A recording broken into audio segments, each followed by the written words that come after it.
Hello every one. ഈ വീഡിയോയിൽ നമുക്ക് കുറച്ച് ഇമ്പോർട്ടൻ്റ് ആയിട്ടുള്ള എക്സ്പ്ലനേഷൻസ്, അതായത് ഡെഫിനിഷനൊക്കെ പഠിക്കേണ്ടി വരുന്ന ക്വസ്റ്റ്യൻസ് ഇല്ലേ, അത് നോക്കാം. ഓക്കെ, അപ്പോൾ ഞാനിവിടെ ഓരോ ക്വസ്റ്റ്യനും ഏത് എക്സാമിനാണ് ചോദിച്ചേക്കുന്നത് എന്നുള്ള കാര്യങ്ങളെല്ലാം കൊടുത്തിട്ടുണ്ട്. അപ്പോൾ ഞാൻ പറയുന്നത് ശ്രദ്ധിച്ചാൽ മതി. ഓക്കെ, അപ്പോൾ നമുക്ക് സ്റ്റാർട്ട് ചെയ്യാം. അപ്പോൾ ഫസ്റ്റ് നോക്കിയേ, 2026 മോഡൽ എക്സാമിന് നമ്മളോട് ചോദിച്ച ക്വസ്റ്റ്യൻ, അതിൽ നിന്ന് നമുക്ക് സ്റ്റാർട്ട് ചെയ്യാം. ഓക്കെ, ഫസ്റ്റ് വൺ ആണ് അറേ ട്രാവേഴ്സൽ.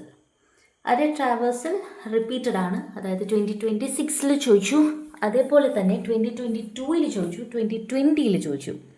അറേ ട്രാവേഴ്സൽ എന്താണ്? Accessing each element of an array at least once to perform any operation is known as traversal operation, അല്ലെങ്കിൽ അറേ ട്രാവേഴ്സൽ. ഓക്കെ, ഇങ്ങനെ തന്നെ പഠിക്കാം. ഇനി അടുത്ത ക്വസ്റ്റ്യൻ നോക്കാം. Second one, CMS. CMSൻ്റെ ഫുൾ ഫോം ആദ്യം പറയും, കോണ്ടൻറ്റ് മാനേജ്മെൻറ്റ് സിസ്റ്റം. ഇത് 2026 മോഡലിന് ചോദിച്ചിട്ടുണ്ട്, അത് കൂടാതെ 2020 മെയിൻ എക്സാമിന് ചോദിച്ചിട്ടുണ്ട്. ഓക്കെ, അപ്പോൾ അതെന്താണെന്ന് പറഞ്ഞുതരാം. Content management system refers to a web based software system which is capable of creating, administering and publishing websites. Okay, അതിനേക്കാൾ ഒരു പോയിന്റ് കൂടെ പറഞ്ഞുതരാം. It provides an easy way to design and manage attractive websites. Okay അല്ലേ? ഇനി മൂന്നാമത്തെ question ആണ് cardinality. എന്താണ് cardinality? The number of rows or tuples in a relation is called cardinality. Okay, simple. അടുത്തതാണ് degree. The number of attributes in a relation, അതാണ് എന്ത്? Degree എന്ന് പറയുന്നത്. ഓക്കെ, ആട്രിബ്യൂട്ട്സിനെ നമ്മൾ കോളംസ് എന്നും പറയും. അടുത്തത് നോക്കാം, ടോക്കൺസ്. 2022 2020 ചോദിച്ചിട്ടുണ്ട് ടോക്കൺസ്. എന്താണ് ടോക്കൺസിൽ വരുന്നത്? Basic building blocks of C++ programs. Very easy. അടുത്തത് ജംപ് സ്റ്റേറ്റ്മെൻറ്റ്സ് ആണ്. എന്താണ് jump statements? The statements that facilitate the transfer of program control from one place to another are called jump statements. 4 എണ്ണമാണുള്ളത്: return, go to, break and continue. Next one, constraints. 2023 ചോദിച്ചിട്ടുണ്ട്. Constraints are the rules enforced on data that are entered into a column of a table. Okay, rules enforced on data that are entered into the column of a table. Next one, 2025 24 23 21 ചോദിച്ചിരിക്കുന്ന very important question. What is an array? എന്താണ്? An array is a collection of elements of same type placed in contiguous memory locations. Very important. Okay, next one, relational algebra.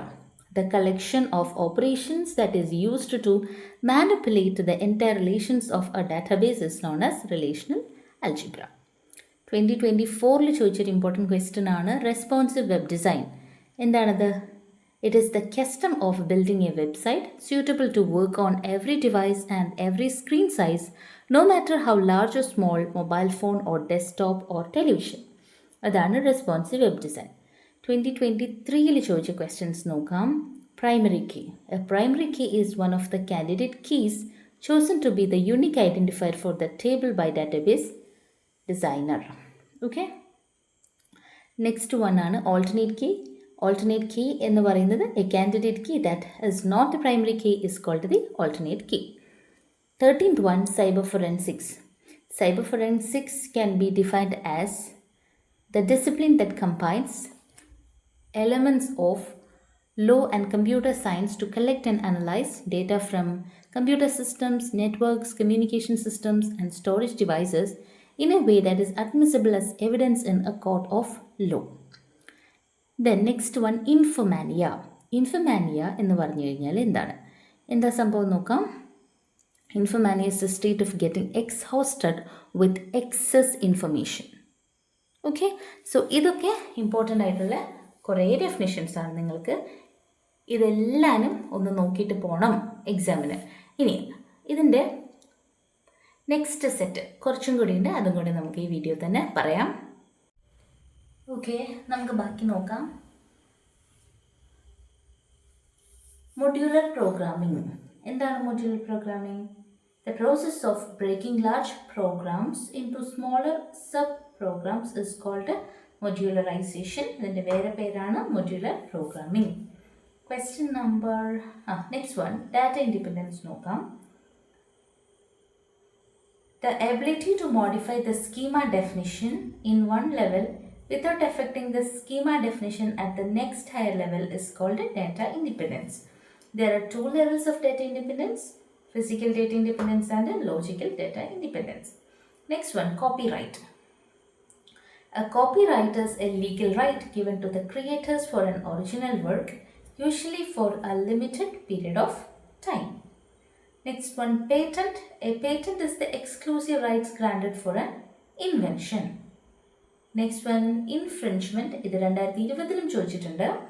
Unauthorized use of intellectual property rights such as patents, copyrights and trademarks are called intellectual property infringement. Next one, DBMS ആണ്. In the software, DBMS is essentially a set of programs which facilitate storage, retrieval and management of database. Next one, 2021 ചോദിച്ചിരിക്കുന്ന questions ആണ് script. Scripts are program codes written inside HTML pages. They are written using a text editor like Notepad.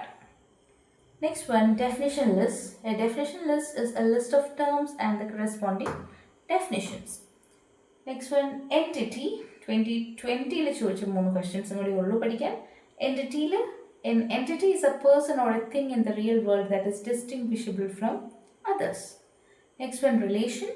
Relation is a collection of data elements organized in terms of rows and columns. A relation is also called a table.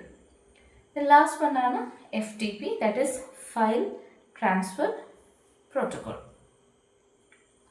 So, ഇത്രയാണ് നിങ്ങൾ important ആയിട്ട് നോക്കേണ്ട questions. Okay, thank you for watching.